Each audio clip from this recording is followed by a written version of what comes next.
Right, breaking news చూస్తున్నాము. ఇప్పుడు తెలంగాణలో స్థానిక ఎన్నికలు రాకపోతున్నాయి. ఇక స్థానిక ఎన్నికలు వచ్చేలోపే బీజేపీ కొత్త అధ్యక్షుడు పట్టం ఎవరికి కడతారు అన్న ప్రశ్నలు లేవనెత్తుతున్నాయి. బీజేపీలో చాలా మంది పోటీగా ఉన్నారు, చాలా మంది రెడీగా ఉన్నారు. ప్రస్తుతం కిషన్ రెడ్డి కూడా అదే అంటున్నారు. ఎప్పటి నుంచో కొత్త బీజేపీ అధ్యక్షుడు వస్తాడు, నాకు కేంద్రంలో బాధ్యతలు ఉన్నాయి, అవి చేపట్టాలి. కొత్తగా ఇప్పుడు స్థానిక ఎలక్షన్స్ రాబోతున్నాయి, స్థానిక ఎన్నికలకు ముందే కొత్త అధ్యక్షుడిని నియమిస్తారు అని చెప్తూనే వస్తున్నారు. కానీ రాష్ట్రం కొత్త అధ్యక్షుడిని నియమించడం లేదు. ఎందుకు? ఇక కేంద్రం కూడా దీని గురించి ఆలోచిస్తుందా? ఎందుకు రాష్ట్ర కొత్త అధ్యక్షుడు ఎన్నిక ఎందుకు లేట్ అవుతూ వస్తుంది? ఇక కిషన్ రెడ్డి కూడా గతం నుంచి అదే చెప్తూ ఉన్నారు, కొత్త అధ్యక్షుడు వస్తున్నారు అని అంటున్నారు. కానీ ఇక చివరిగా కొత్త అధ్యక్ష ఎన్నికలు ఎప్పుడు జరుగుతాయంటే ఈ నిజామాబాద్లో అమిత్ షా పర్యటన ఉంది ఎల్లుండి అయిన తర్వాత క్లారిటీ వస్తుంది అని చెప్పారు. జూలై 2వ వారంలో కన్ఫర్మ్ అవుతుంది అని చెప్పారు. ప్రస్తుతం రాష్ట్ర బీజేపీ అధ్యక్ష పదవికి చాలా మంది పోటీగా ఉన్నారు. బీజేపీలో పెద్ద పెద్ద నాయకులు ఉన్నారు, మనందరికీ తెలిసిందే. ఇటులో రాజేందర్ కావచ్చు, అలాగే రఘునందన్ రావు కావచ్చు, డికే అరుణ కావచ్చు, చాలా మంది రెడీగా ఉన్నారు. అంటే పోటాపోటీగా ఉన్నారు. బీజేపీలో ఎప్పటి నుంచో ఉన్న వాళ్ళకు ఏదో ఒక పదవి ఆశిస్తాము అన్నట్టుగా చాలా మంది ఉన్నారు. అలాగే వేరే పార్టీల నుంచి వచ్చినా కూడా ఒక మంచి పేరు తెచ్చుకున్న వాళ్ళు ఉన్నారు. రైట్, బీజేపీ అంటేనే చాలా ఆలోచించి మాట్లాడాలి. హిందుత్వం గురించి కావచ్చు, సనాతన ధర్మం గురించి కావచ్చు, చాలా పర్టికులర్గా ఆలోచించి మాట్లాడాలి. ఒక్క రాంగ్ వర్డ్ ఏది మాట్లాడినా కూడా బీజేపీకి అది నష్టం వాటిల్లే ప్రమాదం ఉంది. ఎందుకంటే ఎప్పటి నుంచో బీజేపీ అంటే హిందుత్వం గురించి, సనాతన ధర్మం గురించి గట్టిగా పోరాడుతూ ఉంటుంది, గట్టిగా మాట్లాడుతూ ఉంటుంది. కాబట్టి ఒక రాష్ట్ర అధ్యక్షునిగా, బీజేపీ రాష్ట్ర అధ్యక్షునిగా ఉండడం అంటే అది సామాన్య విషయం కాదని మనందరికీ తెలుసు. అయితే రాష్ట్ర అధ్యక్షునిగా ఎవరైతే కరెక్ట్ అని జనాలు అనుకుంటున్నారు, అసలు రాష్ట్ర అధ్యక్షునిగా ఎవరుంటే బెటర్ అని అనుకుంటున్నారు. కొందరైతే ఈటల రాజేందర్ అంటారు, కొందరు రఘునందన్ రావు అంటారు, కొందరేమో రాజా సింగ్ అంటూ ఉంటారు, కొందరేమో డికే అరుణ అంటూ ఉంటారు.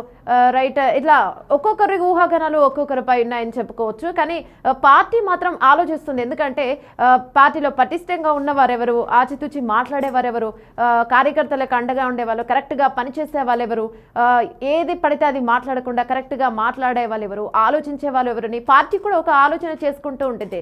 పార్టీలో కూడా ఒక నిర్ణయం తీసుకొని ఉండాలి. రైట్, దాని గురించే పార్టీ కావచ్చు, కేంద్రం కావచ్చు ఆలోచించి డెసిషన్ తీసుకుంటూ ఉంటుంది. ఎందుకంటే ఒకేసారి అన్ని రాష్ట్రాల్లో బీజేపీ రాష్ట్ర అధ్యక్ష పదవి స్టార్ట్ అయిపోతుంది. ఎందుకంటే ఇప్పటికే చాలా డిలే అయింది, ఇప్పటికే చాలా మంది ఎదురు చూస్తూ ఉన్నారు. ఇటు కిషన్ రెడ్డి కూడా చాలాసార్లు చెప్తూ ఉన్నారు, నాకు కూడా కేంద్రంలో బాధ్యతలు చూసుకోవాలి, నేను కూడా ఇవి చూసుకోలేనని ఎప్పటి నుంచో చెప్తూ ఉన్నారు. ఫైనల్గా జూలై 2వ వారంలో అయితే వస్తుంది అని చెప్తూ ఉన్నారు. ఇక ఎల్లుండి అమిత్ షా పర్యటన అయిపోయిన తర్వాత దీని గురించి క్లారిటీ వస్తుందని చెప్పారు. జూలై 2వ వారంలో కన్ఫర్మ్గా బీజేపీకి కొత్త అధ్యక్షుడు వస్తాడని కూడా చెప్తున్నారు. అటు ఏపీలో కావచ్చు, మిగతా రాష్ట్రాల్లో కావచ్చు ఎప్పుడెప్పుడు రాష్ట్ర అధ్యక్ష పదవి సాగుతుందా అని ఎదురు చూస్తున్నారు. ఇంకా బీజేపీలో ఉన్న నేతలు అయితే రాజా సింగ్ కావచ్చు, రఘునందన్ రావు కావచ్చు, అలాగే డికే అరుణ కావచ్చు, ఇటు రాజేంద్ర రావు కావచ్చు, వీళ్ళందరూ కూడా చాలా ఆసక్తిగా ఎదురు చూస్తున్నారు. ఎందుకంటే డికే అరుణ గురించి మనకు తెలుసు, కాంగ్రెస్లో నుంచి ఇటు బీజేపీలోకి జంప్ అయింది. బీజేపీలోంచి అంటే బీజేపీలోకి వచ్చినా కూడా తను మళ్ళీ వేరే పార్టీలోకి వెళ్లకుండా బీజేపీలో చాలా గట్టిగా ఉంది, చాలా గట్టిగా ఫైట్ చేస్తూ ఉంది. లేడీ అంటే ఇప్పుడు రఘునందన్ రావు కావచ్చు, అలాగే ధర్మపురి అరవింద్ కావచ్చు, ఈటల రాజేందర్ కావచ్చు, వీళ్ళందరికీ పోటీగానే డికే అరుణ ఏమాత్రం తీసిపోకుండా వర్క్ చేస్తూ ఉంటుంది. తను కూడా చాలా ఆలోచించి ఆచితూచి మాట్లాడుతూ ఉంటుంది. అంటే బీజేపీలో ఎప్పుడైనా సరే కొన్ని పదాలు అటు ఇటు దొర్లితే మాత్రం కేంద్రం నుంచి కూడా గట్టిగా చివాట్లు పడే అవకాశం ఉంటుంది.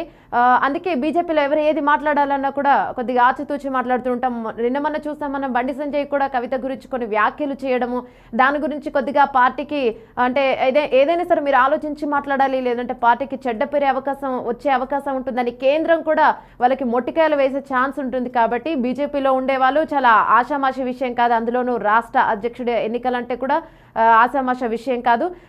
డికే అరుణ కావచ్చు, అలాగే ఈటల రాజేందర్ గురించి కూడా మనందరికీ తెలుసు. ఈటల రాజేందర్ ఎంతో ప్రజాభిమానాన్ని చూరగొన్న వ్యక్తి.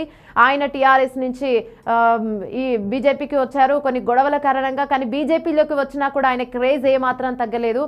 అటు బీఆర్ఎస్లోనూ కూడా ఇప్పటికీ ఆయనకి అభిమానులు ఉన్నారంటే అందులో నమ్మదగ్గ విషయం ఏమీ లేదు. నిజంగానే బీఆర్ఎస్లో కూడా ఇప్పటికీ ఆయనకు అభిమానులు ఉన్నారు. తెలంగాణలో అంటే ఏ పార్టీ అని కాదు, ఆయనకి పార్టీ పరంగా కాకుండా ప్రజల్లో ఒక మంచి పేరున్న వ్యక్తి ఆయన. అంటే ఈ పార్టీ కాకుండా ఒక మంచి మనిషి అనే పేరున్న వ్యక్తి ఆయన.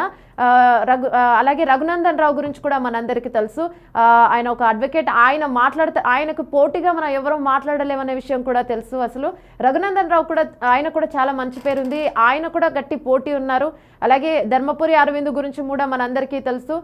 మ్యాక్సిమం ఆయన పేరు కూడా గట్టిగా వినిపిస్తుంది. ధర్మపురి అరవింద్ అంటే కూడా మ్యాక్సిమం ఓకే అయిపోయింది, ఆయనే ఉంటారేమో ఈసారి అన్నట్టుగా కూడా అనిపిస్తుంది. ఇంకా రాజాసింగ్ పేరులో కూడా బరిలో ఉంది. రాజాసింగ్ అంటే కూడా గట్టి పోటీ ఇస్తారు వీళ్ళందరికీ. అసలు వీళ్ళ 5 పేర్లు కూడా చాలా గట్టిగా వినిపిస్తున్నాయి. ఇందులో వీరొక్కరే అవుతారు రాష్ట్ర అధ్యక్ష పదవికి, వీళ్ళు ఒక్కరే సూటబుల్ అంటే అది కన్ఫర్మ్ కాదు. ఎందుకంటే 5 పేర్లు గట్టిగా ఉన్నాయి. 5 గట్టిగా వాళ్ళ సత్తా చాటగలరు. ఏ పొజిషన్ ఇచ్చినా కూడా వీళ్ళు దానికి కరెక్ట్గా న్యాయం చేయగలరు అనే క్యాండిడేట్స్ వీళ్ళ 5 కాబట్టి ప్రతి ఒక్కరికి అసలు క్లారిటీ లేదు. అంటే ఈ 5 ఎవరు అవుతారు అన్న, అంటే రఘునందన్ రావే అవుతారు కన్ఫర్మ్గా అని చెప్పలేము, ధర్మపురి అరవింద్ అవుతారని కన్ఫర్మ్గా చెప్పలేము. అలా ఉంది సిచ్యువేషన్. ఎందుకంటే 5 ఒకేసారి పోటాపోటీగా ఉంది. ఇంకా అంటే వేరే ఎన్నికలు ఏదైనా కూడా ఒకరు అంటే వీరికి ఎక్కువగా క్రేజ్ ఉందని చెప్పొచ్చు. కానీ ఇప్పుడు ఈ రేసులో ఉన్న 5 కూడా చాలా గట్టి పోటీ ఉందని చెప్పుకోవచ్చు. తెలంగాణలో మాత్రం ఈసారి బీజేపీ రాష్ట్ర అధ్యక్ష పదవికి చాలా గట్టి పోటీ ఉంది. చాలా ఆసక్తిగా కూడా అనిపిస్తూ ఉంది. చాలా ఆతృతగా ఉంది. ఎప్పుడు అవుతారా, ఎవరికి ఛాన్స్ వస్తుందని చాలామంది బీజేపీ కార్యకర్తలు కావచ్చు, బీజేపీకి ఓటేసే వాళ్ళు కావచ్చు, అందులో ఉండే వాళ్ళు కావచ్చు, చాలా ఈగర్గా వెయిట్ చేస్తున్నారు అని అనిపిస్తుంది. రైట్, మనం చూడొచ్చు, విజువల్స్లో చూడొచ్చు. అటు ధర్మపురి అరవింద్ కావచ్చు, ఇటు రఘునందన్ రావు కావచ్చు, అటు డికే అరుణ కావచ్చు, వీళ్ళందరూ కూడా గట్టిగా పోటీ ఇస్తున్నారు. రైట్, చూడాలి మరి. అంటే నాకు కూడా చాలా ఆసక్తికరంగా అనిపిస్తుంది. మీరు కూడా కామెంట్ రూపంలో తెలపండి, ఎవరు బీజేపీ రాష్ట్ర అధ్యక్షునికి సరైన క్యాండిడేట్ అని మీకేమనిపిస్తుంది, మీరు కూడా కామెంట్ రూపంలో తెలపండి.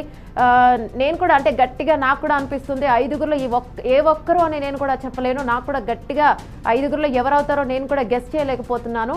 చూడాలి మరి తెలంగాణ రాష్ట్ర అధ్యక్ష పదవికి ఎవరు సెలెక్ట్ అవుతారు అనేది.